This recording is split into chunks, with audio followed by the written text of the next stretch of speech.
The last story I want to hit today, this is one of the most moving, I don't know, this really grabbed me and I want to be sure and talk a little bit about it. This has to do with a dad, a man in America, Andrew Pollack, Pollack, who lost his daughter. His daughter, Meadow Pollack, was killed in the Parkland shooting, the Parkland school shooting.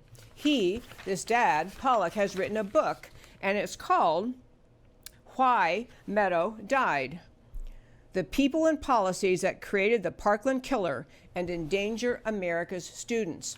On our website, americacanwetalk.org, on our homepage, if you go across the top of the homepage under shows and the drop down, there's a choice for a list of links. I put a link to just one article this guy has written, this dad, but he is making some profound arguments, some important arguments, some fact-based arguments about school shootings and what should be done about them.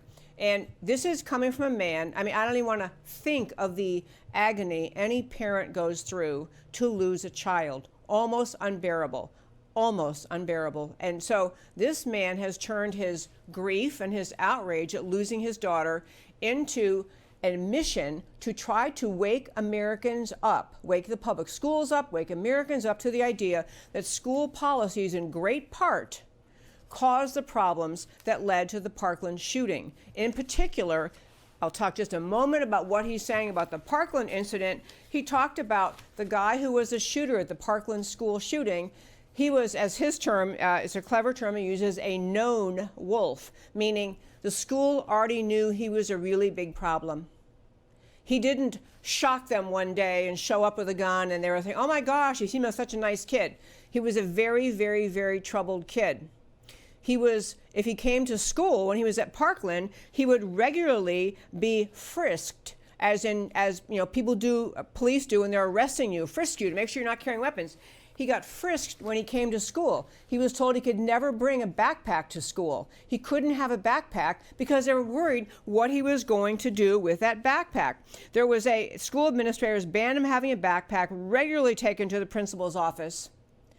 So a kid like that, what this dad is writing about is, even though all this happened to him, you wouldn't know it if you read this shooter's school file. You wouldn't know he was a problem. You would think, oh, this is a regular Joe kid, because the schools have embraced this idea that in order to stop the school to prison pipeline, they don't record bad behavior. They don't discipline sufficiently for bad behavior. So when a kid like this, who had been in trouble for years, known to other students, in fact, this dad Pollack said that the students at the school, they knew even before the announcement was made the day of the shooting, they knew who the shooter was. They knew who this kid was because of the way he had acted.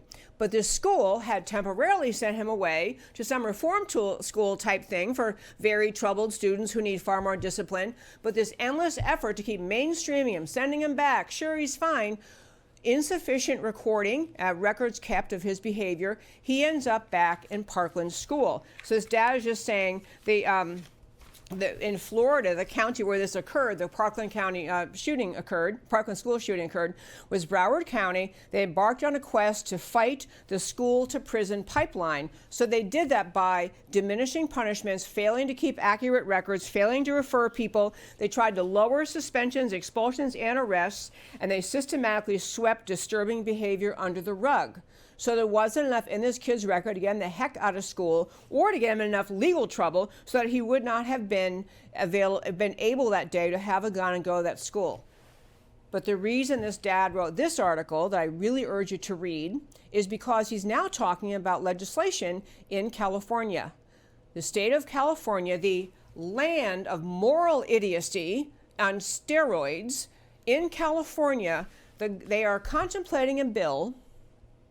They're contemplating a bill that prohibits suspensions and expulsions for anything except violent behavior. So if the kid comes in school and he is verbally abusive and he is threatening people and he's yelling things, he's disrupting class and making it impossible to learn, can't suspend him. No, we're gonna. In fact, they have a term they use. I want to share what the lefties want to have in place of actual discipline. They use the expression they want to have restorative justice sessions and healing circles. Restorative justice, restorative justice, healing circles. It's like surround him with love and make him talk it through with him instead of actual consequences for bad behavior. And so California is embarking on this idea that has failed miserably in Broward County and failed miserably in a couple other places I want to mention in just a moment. But the idea is somehow you'll prevent this school to prison pipeline if you have no rules. If you just let everything go.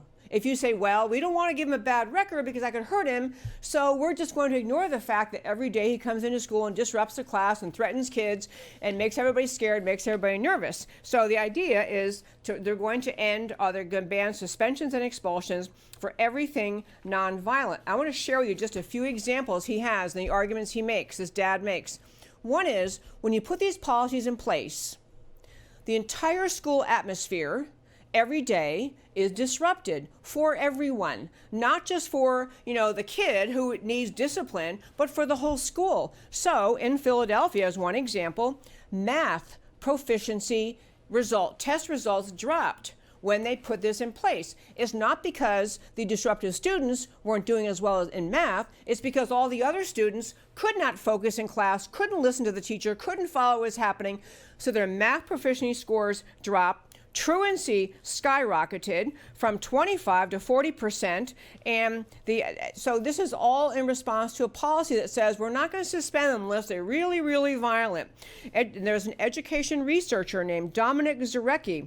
He studied the effect of suspension bans in several California districts, Los Angeles, Oakland, San Francisco, and Pasadena.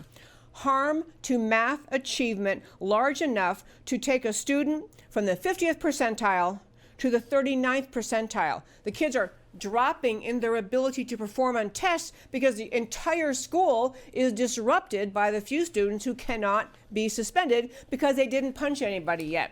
You also had the idea of these restorative justice and healing circles were completely obliterated.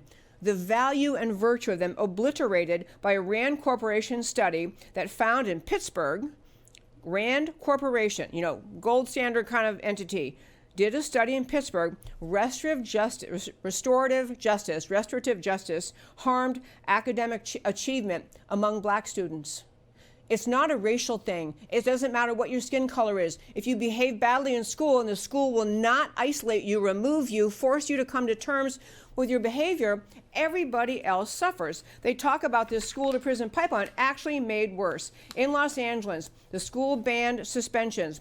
So they had more referrals to law enforcement because they can't get the kid out of school. They can't suspend him. So the school is faced with letting the kid stay there and disrupt the entire school or call law enforcement. So this school to prison pipeline made worse because more kids who might have just gotten suspended, might have just gotten a talking to, might have just gotten sent home for a week, instead got referred to law enforcement, giving those kids the record that will cause them eventually, believe the advocates, to lead toward the increased likelihood of ending up in prison. This is the stats he has in here about teachers afraid to go to school, schools afraid can't function properly, students afraid to go to school, performance in all sorts of ways. And the whole thing it boils down to is this. I use the word moral idiocy. I don't know what other term to use. There is no moral grounding, no rational grounding in what the left is pushing with these policies. There's nothing rational about them. And the leftists, won't look at the evidence. They won't look at the studies, the Rand Corporation study, the education researcher study. They don't want to know the facts. They want to sound like they're doing something good, sound like they've got some virtue signaling. Aren't we great? We don't do suspensions and expulsions. We just do restorative justice, restorative justice. We just do healing circles, and that solves everything. Meanwhile, the schools are suffering, the kids are suffering, the test scores are suffering, the teachers don't like it there. The whole school atmosphere is harmed. But the virtue signaling leftists, including the governor of California, apparently willing to sign into law something that says we're going to ban suspensions and expulsions in all cases of nonviolent behavior. He is unleashing onto the public schools in California unending chaos. And he's proud of himself. So I give huge kudos and credit to this dad, because some of the people after the Parkland shooting engaged in a quick and just went right off into the anti-gun, anti-Second Amendment, take all the guns away, kind of thinking that just kind of knee-jerk doesn't solve the problem.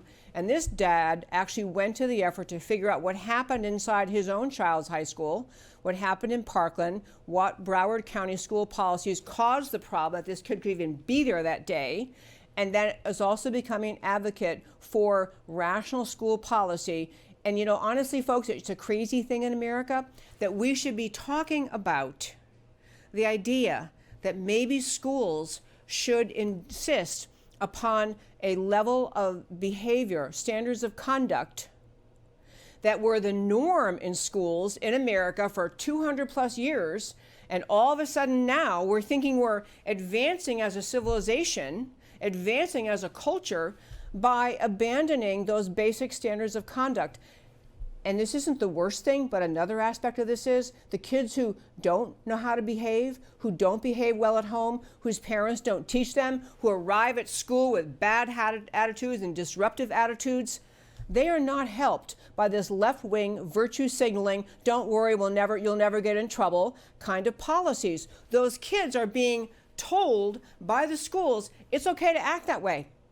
You can disrupt the whole class. You can be abusive. You can be offensive. You can be obnoxious. Never gonna have any consequence. Don't worry. So that kid finishes high school having whatever the heck he managed to learn, out into the world, never having learned the discipline, the standards of normal human conduct in America that are required to ever hold a job, to ever function lawfully in society. What they've been told is okay, their conduct can lead them to, after they turn 18, thinking these behaviors are okay, that will end up result in their arrests. This isn't even nice to the kids who are spared suspension and expulsion. It's a huge issue in America. I mean, I'm just kudos to this dad for writing that book. So I'm going to get the book. I'm going to share it with you once I get it and talk to you about it. But I'm really grateful someone in his position is willing to speak out.